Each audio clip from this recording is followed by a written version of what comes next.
Hello दोस्तों, स्वागत आप सभी का हमारे YouTube चैनल 10 में। दोस्तों, सीटेट दिसंबर 2024 की स्पेशल पेडागोजी के हम उन क्वेश्चनों के बारे में चर्चा कर रहे हैं जो आने ही आने हैं। अब तक मैंने 2 वीडियो शूट कर दी जिसमें मैंने आपको हार्वर्ड गार्डन में बहुत अच्छे तरीके से पढ़ा दिया है और एक मैंने आपको दूसरे वीडियो में और शूट कर दिया, उसको भी आप जाकर देख सकते हैं। ठीक है, जिसको मैंने लैंगिक पूर्वाग्रह रूढ़िबद्ध धारणा के बारे में बताया था। समझ में आया? आज जो हम बात करने जा रहे हैं वो अपसारी चिंतन और अभिसारी चिंतन की बात करने जा रहे हैं। मैं उन टॉपिकों को पढ़ा रहा हूं जिनसे आपको 100 नहीं 1,00,000% क्वेश्चन मिलने वाला सीटेट में। ठीक है, समझिए बात। आज जो हम बात करेंगे अपसारी चिंतन और अभिसारी चिंतन की बात करेंगे, तो यहां पर सबसे पहले जब मैं बात करता हूं अपसारी चिंतन की, अपसारी चिंतन, थोड़ा आपको इसको समझना है कि अपसारी चिंतन कहते कैसे हैं और यहां से क्वेश्चन आपको मिलेगा ही मिलेगा कि अपसारी चिंतन होता क्या है। सबसे पहली बात आपको यह समझना है कि अपसारी चिंतन होता क्या है। कि देखो, ऐसा चिंतन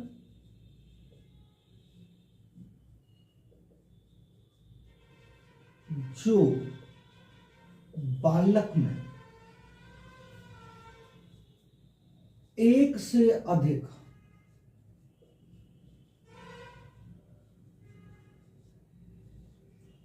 क्षेत्रों में चिंतन करने की क्षमता का विकास करे, करने की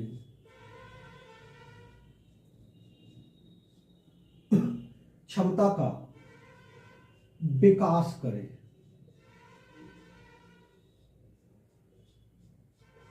वो हमारा कौन सा चिंतन कहलाता है? तो आपको बता देना अपसारी चिंतन। अब थोड़ा सा समझना इसको ये है कि ये जो अपसारी चिंतन है, एक तरह से ये एक तो अमूर्त चिंतन भी कहलाता है,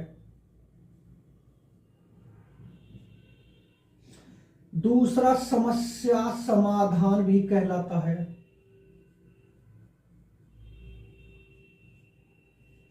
और तीसरा जो आपसे पूछा जाएगा वो पूछेगा सृजनात्मक चिंतन भी कहलाता है।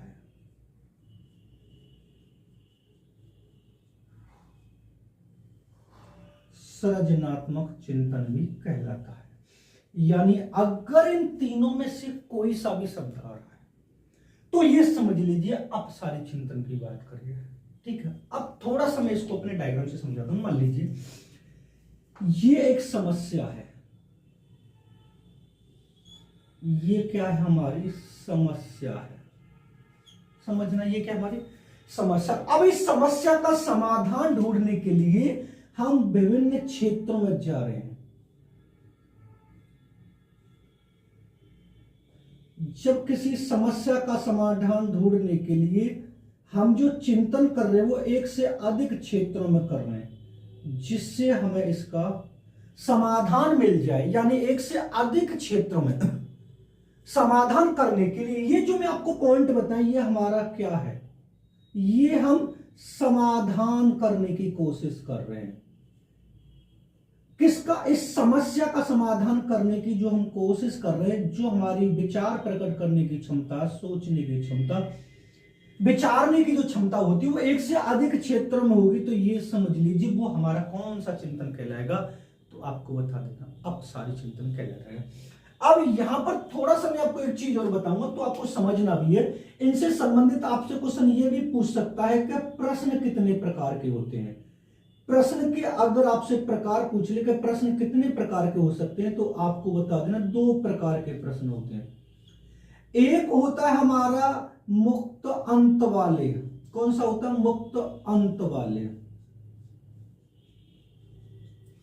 दूसरा होता है हमारा बंद अंत वाले।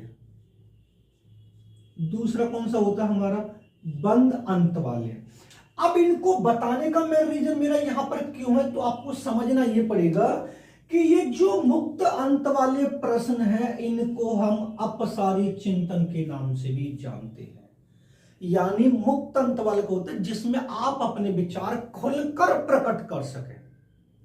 और यहां पर यह भी पूछा जा सकता है कि मान लीजिए ऐसा कौन सा चिंतन है जो विचार प्रकट करने पर बल देता है, तो आपको बहुत अच्छे तरीके से बता देना है कि विचार प्रकट करने पर जो बल देगा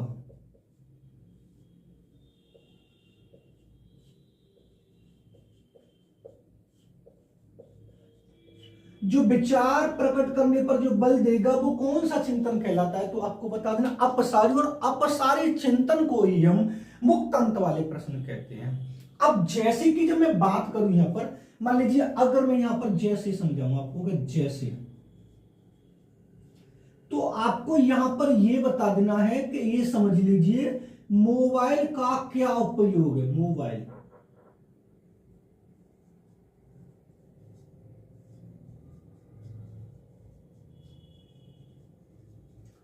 क्या उपयोग है। यानी ऐसा प्रश्न जिसके एक से अधिक आंसर होते हैं वो हमारा मुक्त अंत वाला या अपसारी चिंतन कहलाता है, जिसको अमूर्त चिंतन, समस्या समाधान या सृजनात्मक चिंतन के नाम से भी जाना जाता है। समझ लेना ये वाली बात। अब इसी के साथ में जब हम दूसरा पढ़ते हैं, दूसरा हमारा कौन सा होता है? अभिसारी चिंतन।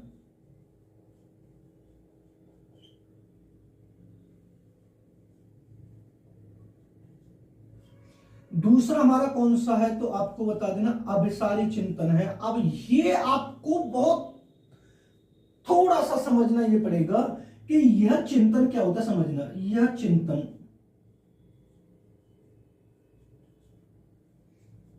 रटने पर बल देता है, रटने पर बल देता है, क्योंकि इसमें किसी प्रश्न का या किसी क्वेश्चन का आंसर पहले से फिक्स होता है।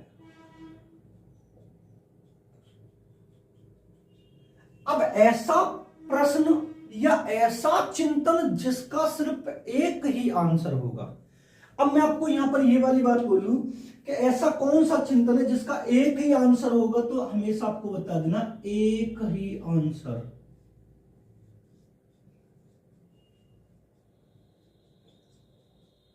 ठीक है। अगर मैं यहां पर बोलूं एक से अधिक आंसर,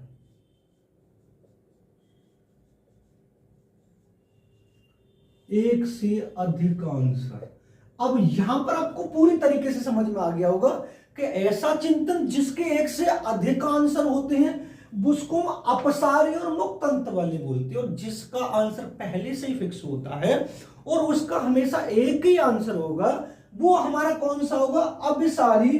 और इसको हम कौन से प्रश्न के नाम से जानते हैं? तो आपको बता देना बंद अंत वाले प्रश्न के नाम से जानते हैं। अगर मैं इसके डायग्राम की बात करूं तो मान लीजिए हम डायग्राम थोड़ा सा यहां पर बनाएंगे। मान लीजिए ये एक समस्या है। अब ये जो समस्या है हमारी, अब इसका जो समाधान हमें करना है, इसका जो समाधान हमें करना है, ये क्या हम करने जा रहे हैं? समाधान हमें करना है। तो सिर्फ एक ही क्षेत्र से करेंगे, एक ही क्षेत्र से हमें इसका समाधान मिलेगा। वो हमारा कौन सा कहलाएगा? अभिसारी चिंतन कहलाएगा। जैसे की बात थोड़ा सा मैं यहां पर समझाऊं कि इसके जैसे को अगर मैं समझाऊं तो आपको ये वाली बात पूछी जाएगी, जैसे में क्या होगा?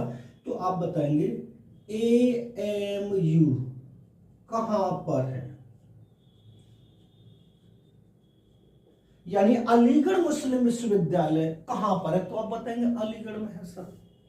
तो आपको इन दोनों को समझना है कि जिस प्रश्न के या जिस चिंतन के एक से अधिक आंसर होते हैं उसको हम अपसारी बोलते हैं, इसको मुक्त अंत वाले, और जिसका हमेशा एक ही आंसर होता है वो हमारा अभिसारी कहलाता है, जिसको बंद अंत वाले कहते हैं। जिस चिंतन को सोचने समझने के लिए एक से अधिक क्षेत्रों में जा सके, जिसको समझने के लिए सिर्फ एक ही क्षेत्र में जा सके, ये कहलाता है। दोनों को मैंने आपको बहुत अच्छे तरीके से बता दिया, और मैं आपको गारंटी के साथ ये वाली बात बोल रहा हूं कि जब आप इन दोनों को पढ़कर सीटेट के पेपर में दे जाओगे तो 100% आपको एक नंबर पक्का मिलना ही मिलना है।